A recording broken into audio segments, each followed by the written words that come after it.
Sujud itu saat terdekat dengan Allah. Sujud itu saat memperbanyak doa, dan doa la yaruddu qada ila doa. Tidak ada yang bisa menolak qada selain doa. Makanya kalau situasi makin sulit, makin sujud, makin banyak, makin berkualitas. Salat itu adalah tiang agama, imaduddin. Kalau tiangnya rapuh, roboh. Makanya kalau ingin urusan diperbaiki oleh Allah, wasta'inu bisabri wassalah, segera evaluasi salat kita. Dari segi waktu, tepat waktu atau lalai. Dari segi persiapan, karena sholat yang jelek itu bisa dilihat dari wudunya. Kalau wudunya sudah asal-asalan, persiapan sholatnya asal-asalan, maka sholatnya cenderung tidak berkualitas. Semua yang berkualitas itu bisa dilihat dari persiapan. Kalau serius sekali mempersiapkan diri sholat, baik waktu, pakaian, tempat, kemudian kesiapan ilmunya, makin bagus persiapan sholat kita, Allah tahu kita mempersiapkan diri untuk sholat. Wudunya benar sesuai dengan tuntunan, nanti Allah yang menolong sholat kita jadi bagus. Plus jumlah sujudnya ditambah. Kalau nambah sujud artinya nambah sholat yang sesuai dengan tuntunan. Jangan hanya yang fardu hanya 17, tidak cukup.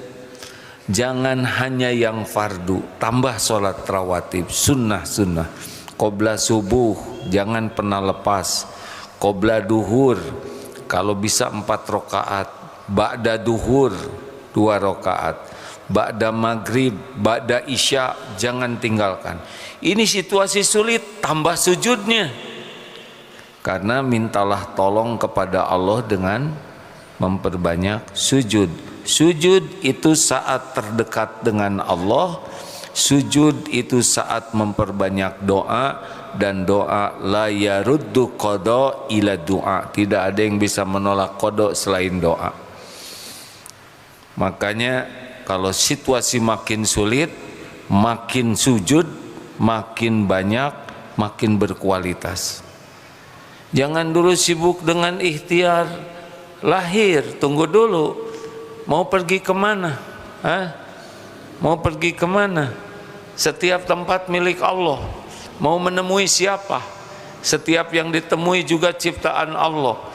Jangan dulu sibuk kemana saya harus mencari uang, kemana saya harus mencari tambahan. Kemanapun pergi, yang ngasih cuman satu, Allah subhanahu wa ta'ala. Mau menjerit sekeras apapun, mau menghibah kepada siapapun, mau memelas kepada siapapun, tetap yang menjamin cuma satu, Allah. Sekarang kita mau mikir, otak ini ciptaan Allah, Pak. Kalau tidak dikasih ide, tidak ada yang kepikir. Makanya sebelum kita akan menyempurnakan ikhtiar lahir, ikhtiar ibadah kita ini harus diperbaiki. Sholatnya perbaiki. Serius hadirin. Plus tahajud, plus duha, minimal 4. Makin banyak sujud. Wah, kalau banyak sujud nanti kerja saya kurang waktunya. Emang harus lama kerja? Yang penting tuh efektif kerja tuh, bukan masalah lamanya. Kerjanya sedikit, penghasilannya besar, iya kan? Tapi terserah. Kalau saudara mau kerja lama, sok aja. Saya tidak tertarik kerja lama-lama. Tertariknya bisa sholat yang khusyuk. Nanti begini ya, kalau orang sholatnya jelek, harus kerja ke sana tuh. Kalau orang sholatnya bagus, dia yang nyamperin. Pilih, mendingan ngejar-ngejar rezeki, mendingan dikejar-kejar rezeki. Jawab,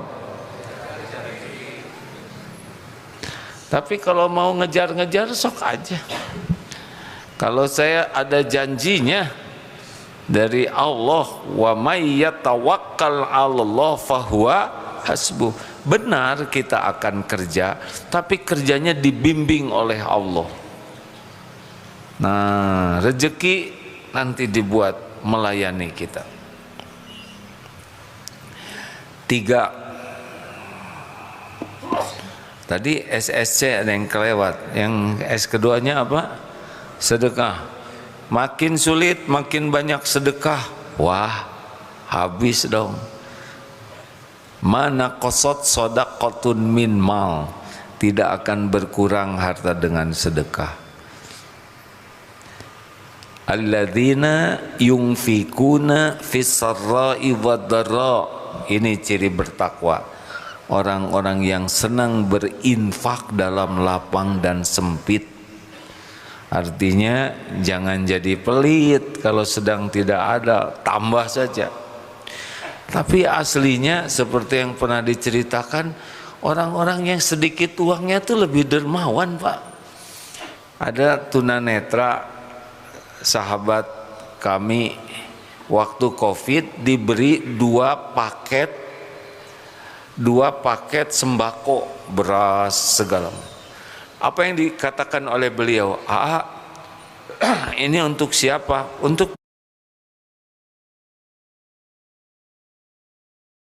Ini untuk siapa?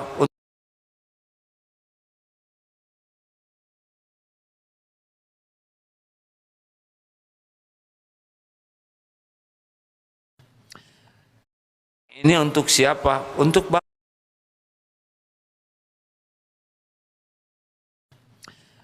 Ini untuk siapa? Untuk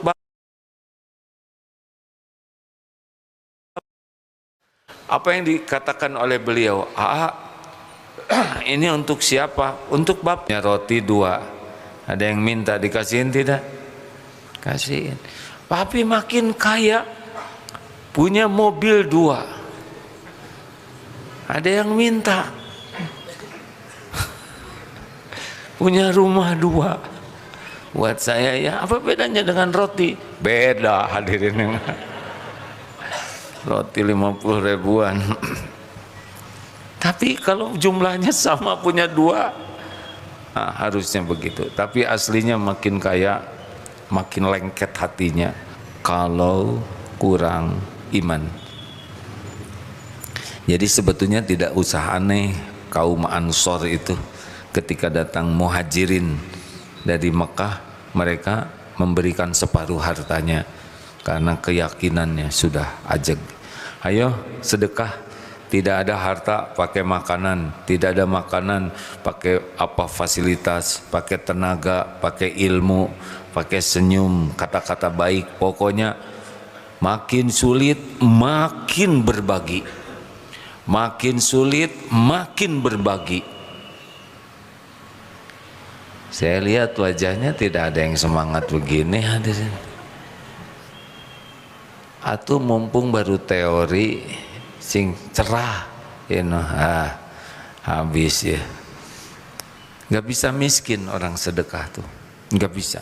Janji dari Allah. SSC apa yang C-nya? Quran.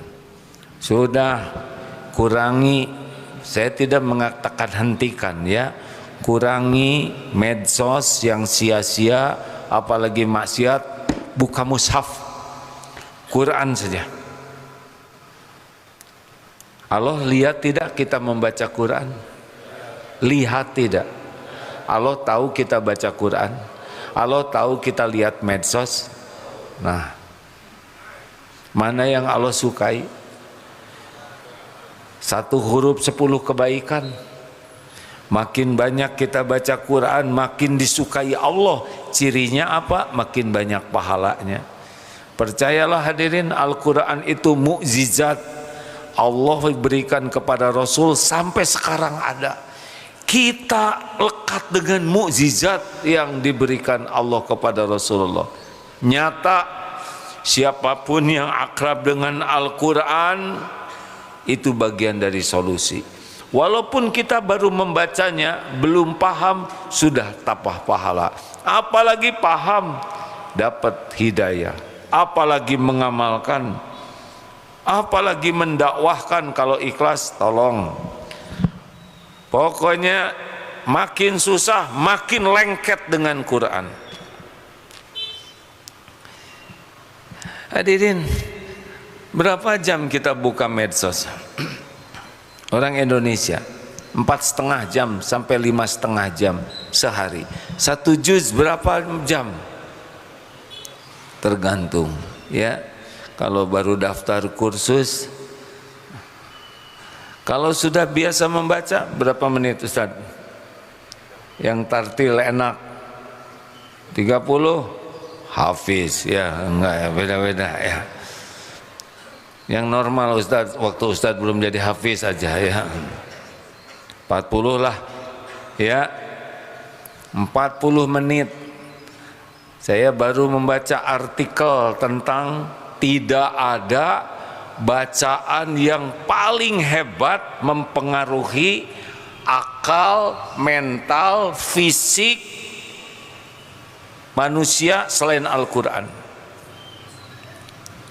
Ini sedikit saya mundur supaya Bapak Ibu lebih semangat baca Quran.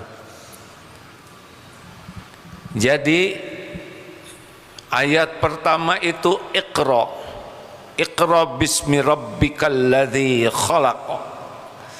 Bacalah, bukan dengarlah, bukan lihatlah, bukan pikirkanlah, tapi bacalah. Iqra di sini lebih daripada sekedar membaca huruf, karena Rasulullah SAW adalah ummi, buta huruf. Iqra itu adalah menghimpun informasi, memahami. Tetapi para peneliti ilmiah ini, saya hanya tidak membacakan saja jurnalnya, tapi jelas sekali orang yang suka membaca itu hadiahnya oleh Allah, otaknya dibuat lebih berkualitas. Kenapa? Ini sederhananya begini. Anak kalau belajar membaca beda dengan berbicara. Dia harus melihat huruf, melihat, menghafalkan huruf, kerja nih otak, merancang. Sudah melihat, tahu arti, kerja lagi otak. Kemudian A, membunyikan huruf, itu kerja lagi otak. Maka otaknya itu setiap bekerja, neuron-neuronnya, jaringannya menjadi semakin baik. Kalau kita lihat video atau scrolling tentang makanan enak, apel, bandingkan kerja otak dengan cerita apel yang enak, hanya bentuk huruf. Ini ada apel yang sangat ranum, lezat rasanya, warnanya merah muda. Tidak kelihatan itu dalam huruf, di dalam tulisan, tapi kita berusaha membayangkannya. Dan itulah sebabnya orang yang senang membaca, hadiah dari Allah tuh lebih cerdas, lebih bisa menjadi solusi. Ini ilmiah hadirin. Lebih tenang, lebih kreatif, karena budaya membaca dibanding dengan budaya scrolling. Kalau scrolling itu seperti suguhan sudah jadi. Yang senang membaca itu seperti chef. Orang yang suka scrolling sudah, salah satu efeknya adalah merasa pintar, tapi kalau menjelaskan tidak bisa. Beda dengan para pembaca, dia bisa menjelaskan dengan baik. Saya lihat juga wajahnya tidak begitu bahagia. Ini wajah scrolling. Ini serius hadirin.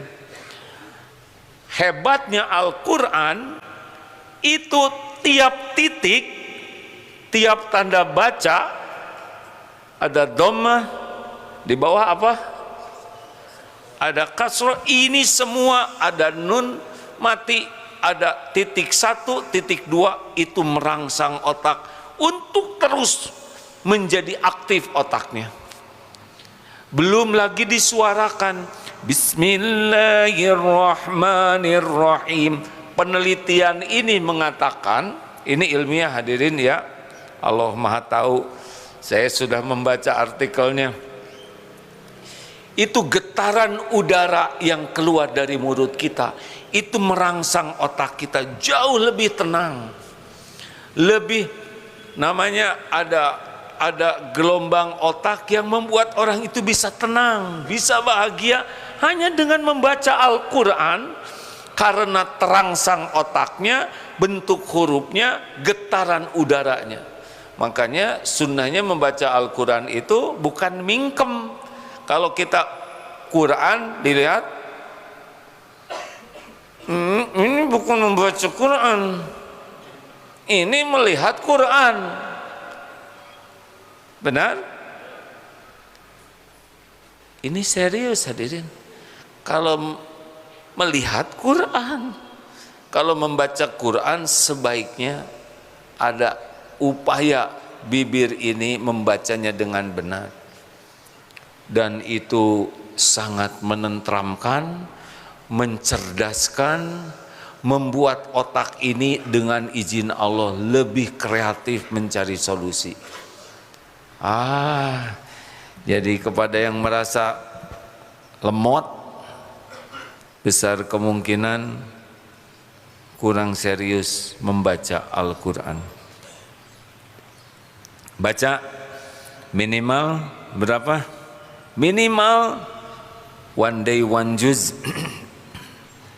Khatam dalam sebulan itu minimal, itu standar. Standarnya berarti kita interaksi dengan Quran ini 45 menit lah minimal sehari. Apalagi bisa lebih banyak. Ini juga dilihat oleh Allah. Kalau kita niatnya ikhlas, ya Allah, saya baca Al-Quran, kalammu, semata-mata mencari keridhoanmu. Allah mencerdaskan, Allah menenteramkan hati, Allah memberikan pahala, dan Allah nanti akan mengatur otak ini bisa mikir solusi. Apa saudara pikir orang-orang yang punya ide gagasan itu keluar dari kepalanya sendirinya? Tidak hadirin, itu Allah juga yang ngasih. Tapi kan yang penting bukan hanya gagasan, berkah gagasannya. Ini lagi ribet-ribetnya ini berusaha menurunkan dolar. Ada yang nanya, apakah AA bisa dolar di bawah 10.000? Secara pribadi saya bisa melakukannya. Simpan dolar, terus di atasnya 10 ribuan ya. Bahkan di bawah 5.000 juga bisa. Tapi hanya laku untuk saya sendiri. Jadi kalau kita mau berpikir solusi, pakai dulu SOP yang membuat kita bisa mikir solusi. Kan kita harus mikir dong, harus mikir dong. Emang saudara ngerti otak ini seperti apa? Siapa yang bikin otak kita? Siapa yang merancang otak kita? Kita ngerti tidak tentang otak sendiri? Gak ngerti. Maka supaya otak ini bisa berpikir yang tepat, bisa mencari solusi yang efektif, efisien, minta kepada pemiliknya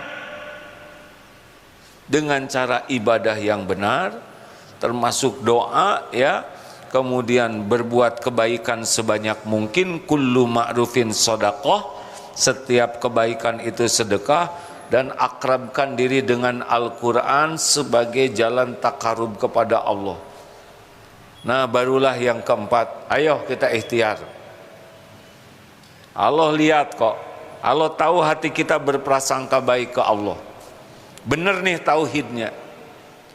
Allah juga saksikan kita sujud, kita terus berbuat kebaikan, kita terus mendekat dengan Al-Quran. Allah juga lihat kita munajat. Lalu Allah melihat kita semangat ikhtiar seperti burung keluar dari rumah dalam keadaan perut, bukan rumah, keluar dari, ya sudahlah, tidak semua burung punya sarang ya. Pokoknya burung terbang, bukan keluar. Burung terbang, perut kosong, burung pulang, perut isi. Kita akan terbang, kita akan keluar dari rumah ikhtiar, dan Allah tahu. Bismillahi tawakkaltu ala Allah, la haula wa la quwwata illa billah. Duhai Allah, pemilik langit dan bumi, saya akan sempurnakan ikhtiar. Saya tidak tahu harus kemana, tapi Engkaulah yang maha tahu. Tahu arti bismillah? Bismillah, dengan nama Allah. Tawakkaltu, saya bertawakal kepada Allah. Tawakkaltu ala Allah, la haula wala quwwata illa billah. Tiada daya, tiada kekuatan kecuali dari Allah. Dan Allah menjawabnya kepada orang ini, hudita wa kufita wa wukit. Dengar nih, ditunjuki, dicukupi, dilindungi. Ini janji yang pasti terjadi. Kita akan dituntun. Kalau rezeki kita lewat orang, kita ketemu orang itu. Kalau rezeki kita lewat sesuatu, sesuatu akan ketemu kita. Allah tahu masalah kita, Allah tahu keperluan kita, Allah tahu cicilan kita, Allah tahu bayaran anak-anak, Allah tahu beras cuman tinggal berapa? 2 ton, sedangkan makan santri 5 ton, hadirin. Allah tahu semua keperluan kita, lebih tahu dari kita sendiri. Kita mungkin tahunya dikit keperluan kita, Allah tahu kapan, besok, lusa, keperluan bukan hanya kita, keperluan anak, istri, orang tua. Tidak ada yang Allah tidak tahu. Jadi kita doa bukan ngasih tahu Allah, karena Allah lebih tahu daripada kita. Kita doa itu ibadah. Ayo kita keluar. Kalau harus ketemu orang, ketemu. Nanti akan direkayasa, karena semua urusan itu ada di dalam kekuasaan Allah. Percayalah. Tapi apa yang pertama terjadi kalau kita benar-benar ikhtiar dan tawakal? Yang pertama terjadi adalah hati kita tidak galau. Tenang saja. Walaupun uang tidak ada, beras tidak ada, Allah kasih di sini kecukupan pertama adalah sakinah. Huwallazi anzala sakinah fi qulubil mu'minin. Tenang, ini paling mahal. Karena banyak yang uangnya banyak tapi stres. Ada juga yang tidak punya uang, stres. Yang enak adalah yang mana? Banyak uang dan tidak stres. Itu rada susah yang itu. Yang lainnya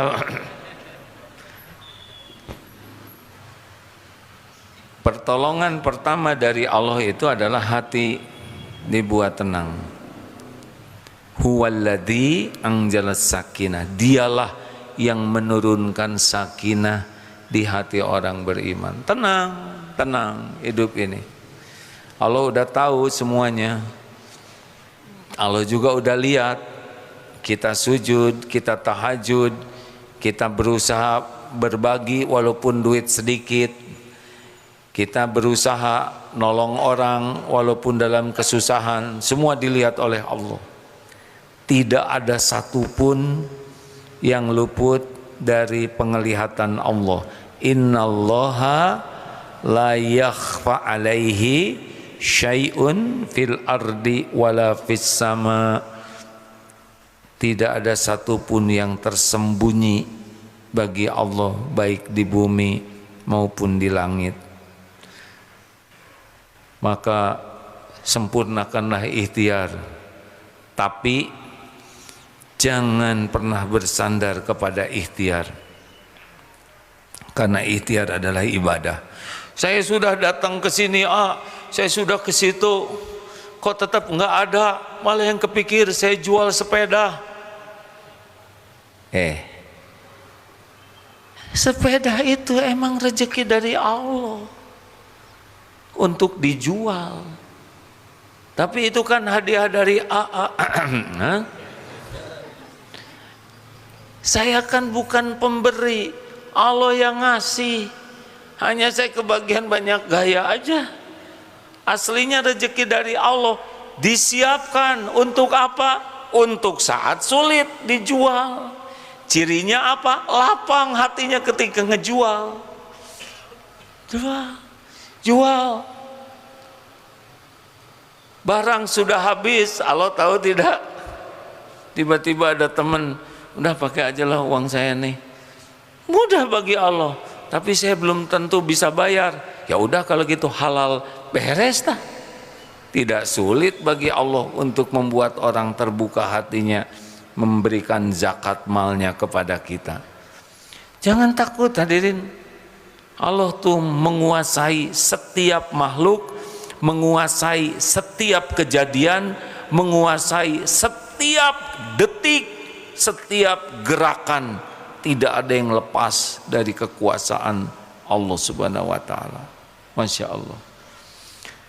Ikhtiar sesudah kita berprasangka baik, ikhtiar sesudah sambil kita perbaiki sholat, sedekah, ngaji, zikir, istighfar, ya, nanti Allah membimbing. Tapi jangan pernah bersandar kepada ikhtiar. Hasil tidak hasil, kita sudah sukses. Kalau sudah berprasangka baik, sudah ibadah, sudah doa, sudah ikhtiar, tenang saja. Tidak harus kita mengerjakan ini langsung keluar dari tempat itu. Kita tidak ngatur Allah hadirin. Kita ikhtiar itu ibadah. Saya sudah begini tapi belum datang juga. Saudara udah dikasih rezeki. Mana rezekinya nggak nambah? Rezekinya saudara sekarang makin yakin. Rezekinya saudara bisa tahajud, rezekinya saudara sekarang baca Quran terus, rezekinya saudara tiap waktu istighfar terus. Orang banyak yang dikasih dunia belum tentu dikasih yang tadi. Tapi saya kan perlu tenang, ada waktunya, ada waktunya. Nabi Yusuf waktu kecil dikecemplungin, ada waktunya keluar dari sumur. Di penjara ada waktunya dikeluarkan dari penjara. Nabi Musa dikejar musuh, ada waktunya ngetuk lautan supaya terbuka. Nabi Ibrahim ada waktunya api itu jadi dingin. Ada yang maha tahu. Wallahu ya'lamu wa antum la ta'lamun. Allah maha tahu, kalian tidak tahu. Jangan sok tahu. Jalanin saja terus ya. Tetap berprasangka baik, tetap ibadahnya bagus. Tadi SSQ, saya tadi SSC ya, jadi curaan dong. SSQ, cute. Nah, T-nya apa? Tobat ya, nggak apa-apa, ngarang barusan ya. Perbanyak istighfar. Tadi ada yang ketinggalan ya. Pasangannya adalah sholat, sedekah, Quran, tobat. Jadi SSQ. Udah, nggak usah rewel. Allah lihat kok. Allah tahu kita pontang-panting sana sini, nggak usah ngeluh, nggak usah mengeluh, nggak usah merasa udah berbuat. Tenang saja, ya lakukan saja. Allah lebih tahu keadaan kita daripada kita sendiri. Jangan bersandar kepada makhluk, jangan bersandar kepada apapun siapapun. Wa may yatawakkal 'alallah fahuwa hasbuh. Jauhi maksiat, berhenti banyak bicara. Pokoknya zaman Indonesia susah, daripada banyak ngomong mending banyak zikir, banyak istighfar. Mau ngomongin apa? Tapi itu MBG diam. Kalau ngomongin ABG boleh, Abdullah Gimnastiar, doain bukan diomongin. Sedikit saja tahunya. Lebih baik fokus ke Allah ya. Jangan buang waktu. setiap detik akan berpengaruh dengan nasib kita. Setiap detik yang dipakai taat akan mempengaruhi takdir kita. Jauhi maksiat, jangan segala dilihat, karena setiap dosa akan kembali menjadi bencana bagi kita. Wa ma asabakum min musibatin fabima kasabat aidikum. Musibah apapun yang menimpamu disebabkan karena dosamu sendiri. Tenang hadirin. Kepada yang menyimak, saya bicara bukan sebagai menteri, bukan sebagai ekonom, bukan sebagai politikus, bukan sebagai aktivis demo. Saya berbicara sebagai seorang yang diamanahi berdakwah di pesantren. Jangan campur adukan dengan yang diberikan amanah berbeda. Saya sedih melihat tayangan ketika ada orang yang mengatakan mau dolar 16.000, mau dolar 8.000, sama pemberi rezekinya adalah Allah. Itu perkataan benar. Tapi di ujungnya, tapi katanya kata-kata ini menyesatkan. Kalau yang berbicara itu sedang mengajarkan tauhid, menyesatkan apanya? Kalau sebagai orang biasa seperti kita, mau melakukan apa kita ini?